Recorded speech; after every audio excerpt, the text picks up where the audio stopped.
Bismillahirrahmanirrahim.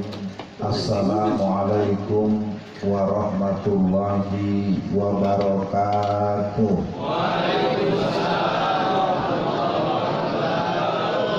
Alhamdulillah.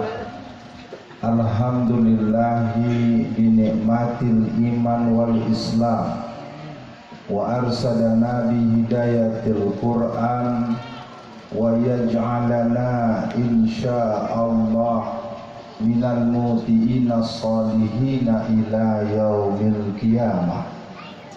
Asyhadu an la ilaha illallah wa asyhadu anna Muhammadan abduhu wa rasuluh. Allahumma sholli ala Muhammad wa ala ali Muhammad. Sallallahu ta'ala fil Qur'anil Karim. A'udzu billahi minasy syaithanir rajim. Bismillahirrahmanirrahim. Yuriduna liyutfi'u nurallahi bi afwahihim wallahu mutimmu nurihi walau karihal kafirun. Qala Rasulullah sallallahu alaihi wasallam, rahimallahu man hafiza lisanahu wa arafa zamanahu wastaqamat tariqatuhu. Saya dari awal datang udah dipatok, udah dipager, bakalan ngomongin serius. Gini-gini gue juga anak kaburan. Kita juga kecil-kecil belajar juga itu selak sewa, iya. Artinya udah mau perang begini, inget-inget jurusnya tapi 40 tahun yang lalu masih bisa. Malam ini perbincangan kita dimensinya banyak. Pertama pastinya dari dimensi kangen-kangenan buat saya dengan Bapak Kiai kita. Sebenarnya bukan 2 tahun yang lalu, orang saya di penjara aja 3 tahun, vonis 4 tahun. Berarti patut diduga saya kesini 5 tahun yang lalu. Patut diduga. Karena kalau di vonis-vonis kita kena pasal lagi. Ibu-ibu, bapak-bapak dan para jamaah, tentu saya perlu mempertegas dulu bahwa posisi malam ini yang pertama, kita harus bersyukur. Walaupun kita agak heran, hari ini ada peringatan terhadap prosesi pembunuhan terhadap 6 atau 7 perwira tinggi Angkatan Darat. Orang mau tahlilan, orang mau berdoa, orang mau baca pernyataan sikap, tentara yang bacain, yang melarang tentara. Ya, jadi yang narik itu pernyataan sikap yang dipegang oleh salah satu veteran yang juga jenderal, yang nariknya itu adalah Komandan Kodim Jakarta Selatan. Ini kalau menurut saya ini jamaah semua udah PKI banget ya. Kalau kata main krik-jangkrik, bukan mereka yang PKI, yang ngerjain PKI. Bayangin tentara, bagaimanapun orang sejago-jagonya saya, sehebat-hebatnya saya, kalau saya pernah berguru di sebuah perguruan lalu ketemu sama senior saya, nggak berani sama macam-macam. Apa lo tau? Kita tahu dulu gue ngajarin belum? Bayangin jenderal baca pernyataan sikap terhadap duka, kekecewaan, kesedihan terhadap peristiwa yang telah berjalan 55 tahun yang lalu, baru mau dibacain, disuruh berhenti. Yang manggilin, yang nyuruh berhentinya Letnan Kolonel, Komandan Kodim. Coba tentara dilarang sama tentara. Kira-kira ada yang milik nggak? Ada. Saya karena nggak jelas, saya nggak bahas. Oke, kita mulai dulu, para jamaah semua. Kalau saya sih mau apresiasi kalau dibanding 4 tahun yang lalu, Kiai Tatang ini kelihatannya wajahnya udah pantas jadi Menteri Agama. Habis daripada Menteri Agama kayak begitu. Menteri Agama tentara, pelajaran buku agama 155 buku ditarik dari peredaran. Pelajaran bahasa Arab di madrasah dihapus. Ini Menteri Agama pun Menteri PKI. Ya iyalah, masa Menteri Agama melarang agama? Nah, ini kan harus kita tanyakan nih bagaimana. Bahkan sekarang malah diujuk-ujuk, diusul-usul, diojok-ojok biar ada pelajaran bahasa Cina di semua sekolahan. Cina lagi, apalagi si Ahok katanya pengen jadi presiden. Baik, kita akan awali sistematikanya. Pertama buat Bapak Kiai Tatang, saya datang ke sini sebenarnya punya posisi ini apa ya? Habib. Selamat datang pada Habib yang kita cintai, Habib Abdul Qadir. Silakan, saya hanya bisa mengucapkan selamat datang. Tak duduk di mana? Tuan rumah yang ngatur.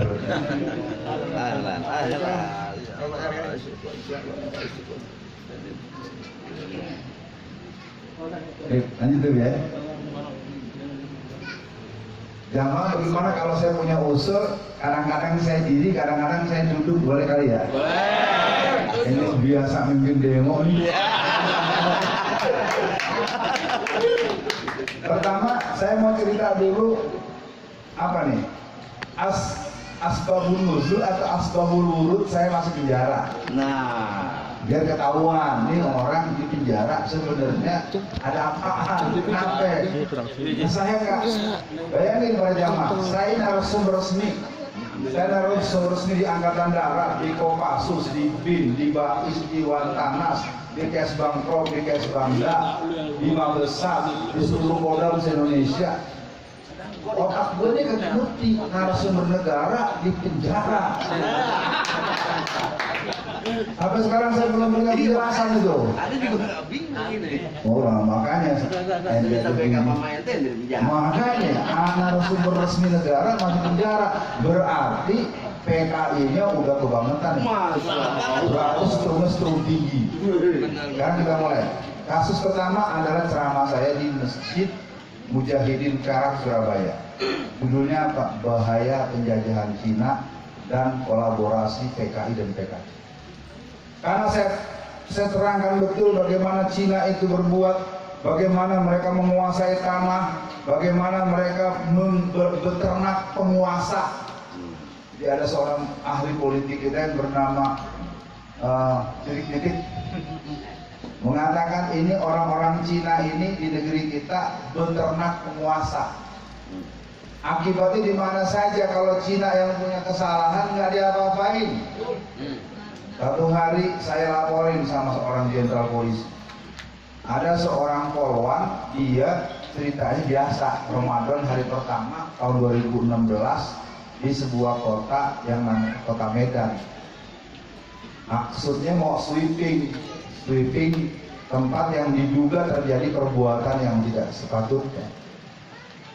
Yang keluar yang punya hotel, apa lu polisi macam-macam sama gua, polisi ditempeleng sama si Cina, sampai rontok tuh polwan giginya, rontok. Laporin sama atasannya, boro-boro dibelain, orang polwan yang diomelin. Jadi di negeri ini kalau otak waras itu lama-lama kita nggak jelas. Saya udah bilang di berbagai kesempatan. Zaman sekarang ini jangan coba-coba nunjukin ada maling. Maling. Yang ditangkap polisi, yang ditangkap aparat itu bukan maling, tapi yang nunjukin. Makanya agak jelas nih negeri ini. Negeri ini sudah terlanjur negeri yang dalam keadaan kolaps karena dolarnya sekarang udah nembus 17 ribuan. Dan katanya mata uangnya mau dirubah, nggak jadi mata uang kurs dolar tapi dengan kurs yuan. Hati-hati, nanti bisa terjadi pengalaman seperti di Zimbabwe.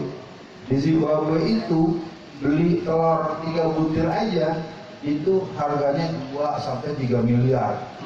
Jadi beli telur di 3 duitnya berapa kontainer. Dan saya nggak bisa nerangin tuh nanti kalau ahli ekonomi ini gimana, ini artinya apa kalau begini. Atau di mana? Di Angola. Di Angola itu sebuah negara di Afrika. Januari 2017 dinyatakan bahwa Angola telah melarang Islam sebagai agama yang boleh dipraktekkan. Padahal Angola 90% Muslim. Semua masjid nggak boleh dipakai buat apapun, termasuk sholat. Kalau mau sholat juga bolehnya cuma di halaman, di teras masjid. Kalau ada yang ngotot, ada yang maksa, ada yang maksa untuk sholat juga.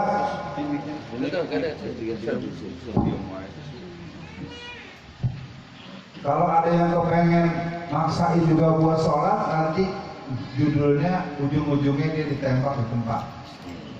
Di kita sebenarnya kalau saya mau buka dari pengalaman betul kata Pak Kiai kita tadi, sebetulnya yang dibunuh, contoh ya yang terdekat ya, nanti saya teruskan kisah saya dengan 2 kasus yang saya alami. Waktu tanggal 13 bulan September tahun ini, ketika si Ali Jaber itu ditusuk oleh si Alvin, bersama mau orang. Iya, si Alvin katanya gila, saya nggak tahu. Kemudian setelah didesak oleh berbagai kalangan, Alvin nggak gila. Jadi negeri ini bolak-balik. Tapi yang perlu saya kasih tahu sama jemaah, itu yang terjadi peristiwa itu terkena kepada 3 orang di tempat yang berbeda. Jadi di negeri ini, maaf ya, saya benar-benar minta maaf. Kalau andaikan yang ini bukan Syekh Ali Jaber, mungkin nggak ada beritanya juga. Mari kita buktikan ketika masa Pilpres lebih dari 700, bahkan terakhir saya dengar data sampai 924 orang yang mati petugas KPPS. Tapi saya sudah lacak selama saya keliling Sumatera dan berbagai daerah di Indonesia, saya nggak pernah tahu tuh yang mati 700 sampai 924 matinya kenapa? Pakai tahu nggak? Oh nggak enak, nggak enak kalau nggak tahu. Ketika ada seorang ibu dokter namanya Dokter Ani Hasibuan, dokter loh, mestinya dia mengerti kenapa orang bisa mati. Pertama dia bilang dalam ilmu kedokteran, dalam ilmu kesehatan, dalam ilmu medis jarang ditemukan orang mati karena capek. Kalau capek ya tidur, bukan mati. Tapi akhirnya Ani karena ngomong di beberapa stasiun TV, Ani Hasibuan ditangkap dan dia sekarang dituntut hukuman penjara 10 tahun. Negeri ini paling top Pak. Ya, di penjara itu sekarang ada sekitar 2000-an orang anak-anak muda Islam se-Indonesia. Yang model-model saya ini yang dianggap tokoh itu ada sekitar 50 orang. Main tangkap aja. Nah jadi itu pada malam ini saya ingin katakan dulu para jamaah, kita akan membahas nanti secara spesifik bagaimana sebetulnya anatomi gerakan G30 SPKI. Kita akan bahas bahwa G30 SPKI itu adalah otaknya, dalangnya, dan pelakunya adalah dia. Karena ini yang sekarang dibolak-balik, akhirnya sekarang kelompok-kelompok PKI itu ada yang mendapatkan SKKPH. SKKPH itu surat semacam dia dapat duit sekarang, dapat surat kemudahan daripada pelanggaran HAM berat. Jadi tiap bulan ini anjing-anjing PKI itu dapat duit dari pemerintah. Sayangnya ketika surat itu dikeluarkan oleh Komnas HAM, tidak ada yang protes. Saya tidak berani menyalahkan kiri kanan. Saya ingin katakan ada surat SKKPH, itu surat artinya surat yang memberikan penegasan kepada pemerintah bahwa orang-orang PKI itu adalah orang-orang yang soleh. PKI orang yang soleh, orang yang baik, orang yang dizolimin, orang yang dijahatin, maka pemerintah berkewajiban buat ngasih dia duit sebulan sekali. Udah berlangsung Pak. Karena kita terlalu banyak yang kita urusin, akhirnya kita nggak melewat kita lolos itu. SKKPH itu sudah dipegang oleh orang-orang yang mengurusnya ke Komnas HAM. Karena memang di Tenggarai Komnas HAM sekarang maupun LBH Jakarta itu 2 tempat mangkalnya kader-kader PKI dari zaman dulu. Zaman awal orde lama jilid 2. Tahu Bu, Orla. Bu, Orla. Orde orang gila. Ya iya, sekarang ustaz disiksa, dibunuh, ujung-ujungnya bilang gila. Oke ya, saya coba tuntaskan dulu bahwa para jamaah semua pada malam ini paling tidak saya tidak ingin membuat ceritanya menjadi dongeng. Karena menurut Pak Taufik Ismail, api sudah di tengah rumah kita. Api sudah di tengah rumah kita. bau amis darah sudah mulai terasa di mana-mana. Kalau kita ikuti peristiwa demi peristiwa sejak Pak Harto lengser pada tanggal 21 Mei tahun 1998 jam 9:50, maka saat itulah terjadi Orde Lama Jilid 2. Dan kemudian terjadi pembunuhan para ulama sejak bulan Maret, April, Mei yang terjadi dari Banyuwangi kemudian sampai ke Banten dan ke beberapa daerah. 144 orang mati dan kondisi mayatnya rata-rata lehernya hampir putus dan perutnya belah, ususnya itu pada melocot kemana-mana. Peristiwa ini sebenarnya semua udah pada tahu, cuman karena dia terjadi dengan ditutupi sebagai kasus dukun santet, kemudian diberi labeling dengan kolor hijau, maka karena dibilang yang mati dukun, akhirnya orang-orang pada nggak peduli. Peristiwa itu berulang di Ciamis tahun 1999. 200 ustadz, ulama dan guru mengaji, mereka diperlakukan hal yang sama. Tahun 2000 di Cianjur Selatan sebanyak 89 orang dengan posisi leher yang hampir putus dan perut yang belak gitu, yang ususnya kemana-mana, dan total sekitar 420-an. Siapa mereka? Mereka yang tahun 60-an rata-rata adalah para santri, para aktivis Banser yang kemudian dibunuh atas identifikasi oleh kader-kader PKI yang mereka menyusup kemana-mana. Tuh, 99, 98, 99, 2000. 2001, 2002 nggak ketahuan, muncul lagi tahun berapa? Tahun 2018. Selama 2018 ada 41 ustadz kita, baik dari Aceh, baik dari Jawa Timur, Jawa Tengah, Banten, yang paling agak banyak dari Bandung. Ada yang kupingnya digunting, ada yang mulutnya dibeset pakai pisau pendedel daging. Saya nggak ngerti ya, 41 kasus. Bahkan ada di Cianjur Selatan itu dimasukin ke lubang, itu sengaja disiapin lubangnya antara badannya sama motornya, dimasukin semua, bless, ditutup, dikubur hidup-hidup sampai mati tuh orang. Tapi seluruh kasusnya tidak ada yang diangkat dalam proses itu. Fayanzuru kaifa kana akibatul mukazzibin fa'tabiru ya ulil absar. Saya ingatkan pada para jamaah semua pada malam ini, umat Islam ini di negeri ini mayoritas tapi nggak direken, mayoritas tapi dipaksa untuk membenci agamanya sendiri. Bagaimana ceritanya orang Islam benci sama khalifah, sama khilafah? Karena mungkin ada Islam di negeri ini kalau nggak ada kekhilafahan Turki Utsmani. Nggak mungkin ada Islam di kampung kita kalau nggak ada para habaib. Para habaib ini penyambung daripada risalah Rasulullah. Rasulullah wafat disambung oleh khilafah Rashidah. Khilafah Rashidah itu khalifah nama orangnya, khilafah nama sistemnya. Lalu di mana salahnya? Jadi yang banyak teriak-teriak anti khilafah itu kesurupan setan PKI. Ya, jadi kalau ada orang Islam nggak suka sama khilafah, dia harus pertanyakan Islamkah dia? Karena nggak ada orang yang bisa menutupi mau zaman apa. Kita punya Quran yang bisa kita baca artinya, atau Quran yang urutannya rapi dari Al-Fatihah sampai An-Nas. Itu yang menyusunnya pada zaman kekhilafahan Utsman. Memang inisiatornya adalah Khalifah Umar bin Khattab. Nah, jamaah sekalian, kalau yang begitu-gitu nanti guru kita lain yang bahas. Saya coba terangkan dulu bahwa gerakan PKI hari ini babak penentuan. Dalam buku Bahaya Komunisme terbitan tahun 1967 yang ditulis oleh Profesor Dr. Zainal Abidin Ahmad, dituliskan di halaman 21 alinea keempat, dikatakan bahwa sesungguhnya pemberontakan PKI pada tahun 1948 merupakan pemanasan, warming up.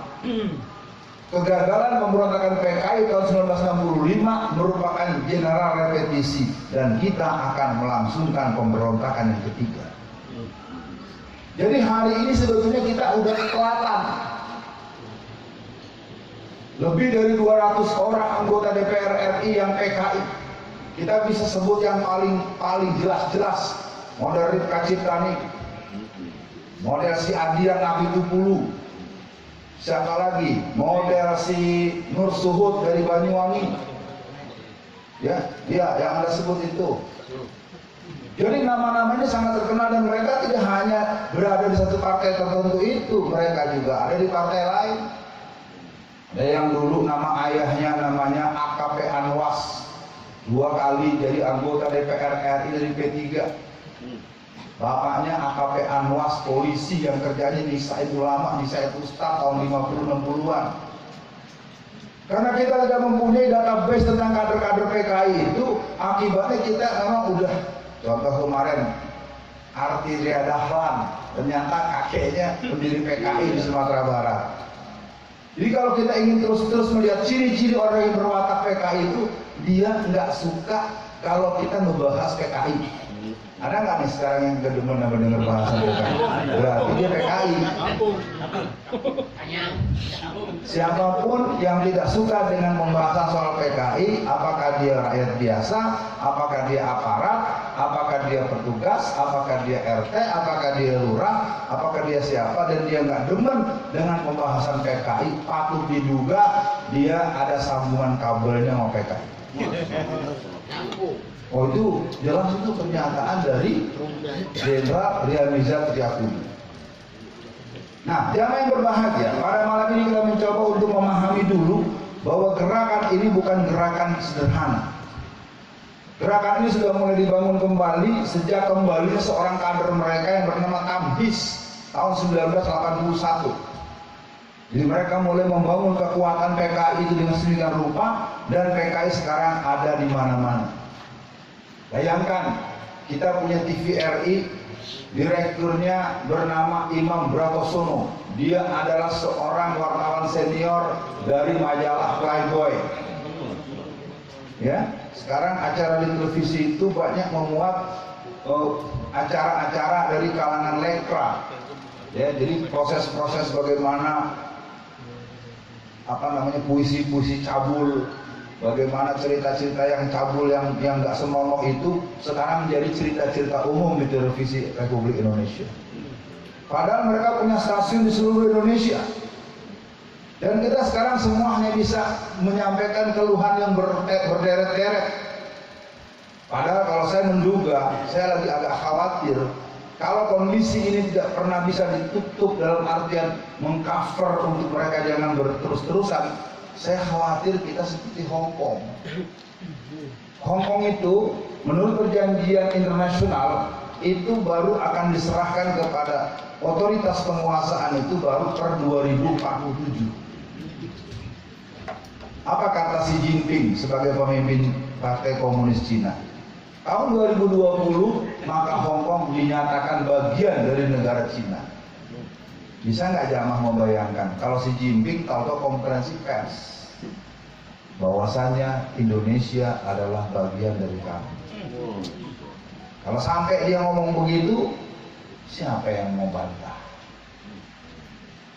Ini permainan udah jauh. Kita terlalu banyak utang kita udah menembus 6-7 ribu triliun. Makanya kalau kata bahasa Melayu, jangan hidup berhutang budi. Kalau orang banyak berhutang budi, hilang nyali.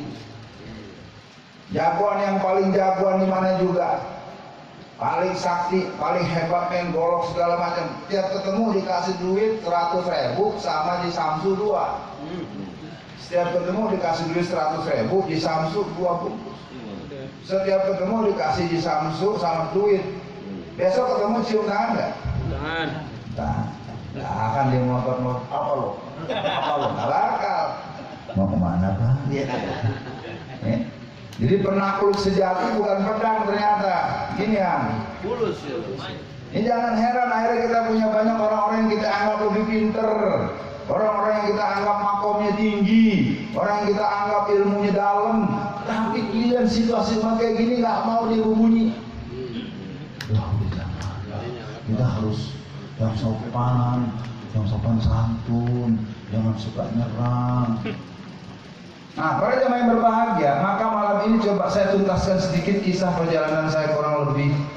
Sebenarnya sih kalau saya ketemu Habib Rizik, beliau ketemu saya atau saya menemui beliau, itu tepatnya begitu ketika saya umroh per tanggal 17 Desember tahun 2019. Saya pulang dari penjara tanggal 9, bulannya bulan Oktober tahunnya 2019, sampai di rumah tanggal 10 bulan Oktober tahun 2019.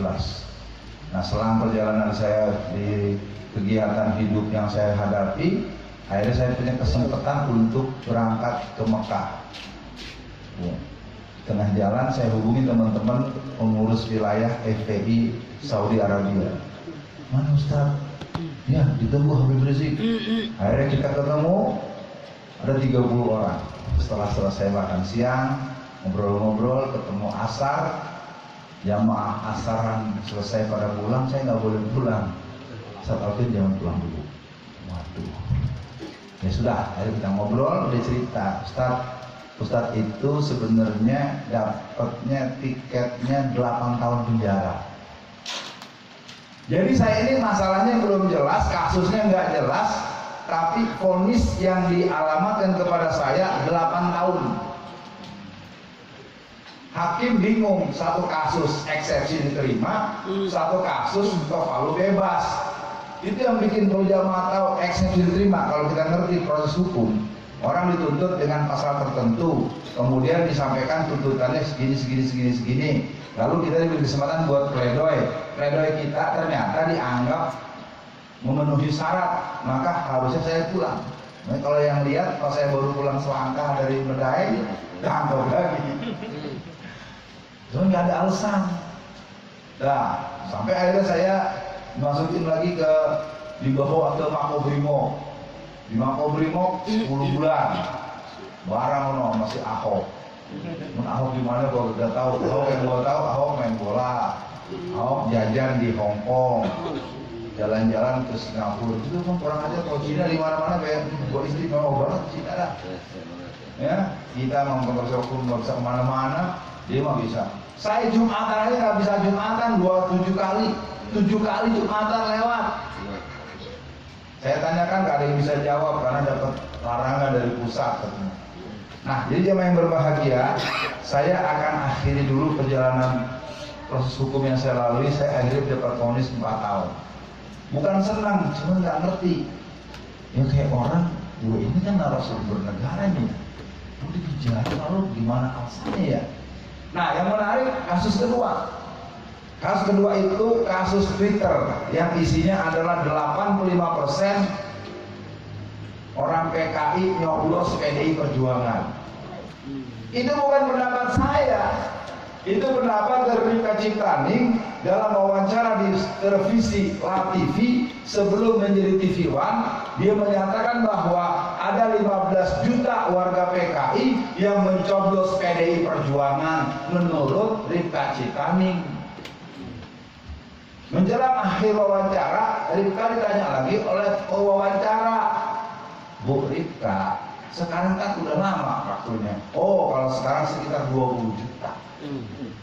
Dia yang bilang di TV ada, di YouTube masih ada, tapi yang ditangkap gua. Tahu nggak Bu apa yang terjadi di pengadilan? Ketika pembacaan vonis tanggal 30 Mei tahun 2018. Apa kata hakim pimpinan hakim? Setelah melalui rangkaian persidangan, Saudara Alfian alias Alfian Tanjung dinyatakan tidak berkesesuaian dengan pasal yang disangkakan. Ayat 2, barang siapa orang menyampaikan sesuatu untuk kebaikan negara dan kebaikan masyarakat tidak termasuk tindakan kriminal. Maka dengan ini Saudara Alfian alias Alfian Tanjung dinyatakan bebas. Tak bisa Pak, tetap aja tambah lagi 2 tahun. Ini yang bikin nggak ngerti. Di negeri kita ini otaknya sih nggak paham. Beneran. Saya sih bukan ingin ngenes, bukan ingin ngeluh atau bukan kayak. Jadi kita tuh dipaksa menerima sesuatu yang kita nggak bisa dapat penjelasan. Apa yang ingin saya katakan para jamaah dengan apa yang saya alami ini merupakan sebuah fakta bahwa sesungguhnya mereka nggak sanggup berhujah dengan saya tentang PKI yang bangkit secara sistematik. Dan PKI sedang mempersiapkan atau sudah hampir menggolkan pada pemberontakan yang ketiga. Karena saya tanya sama jemaah, kalau sampai negara kita oleh Xi Jinping dianggap jadi bagian gubernur Republik Rakyat Cina, kita mesti bagaimana? Perang. Hah? Siapa? Perang sama siapa ya? Artinya, saya ingin katakan pada malu sebagai sebuah bentuk kekhawatiran yang mudah-mudahan tidak kejadian. Mudah-mudahan. Tapi kalau dalam pengalaman saya bergerak dulu waktu zaman pemilihan gubernur Jakarta,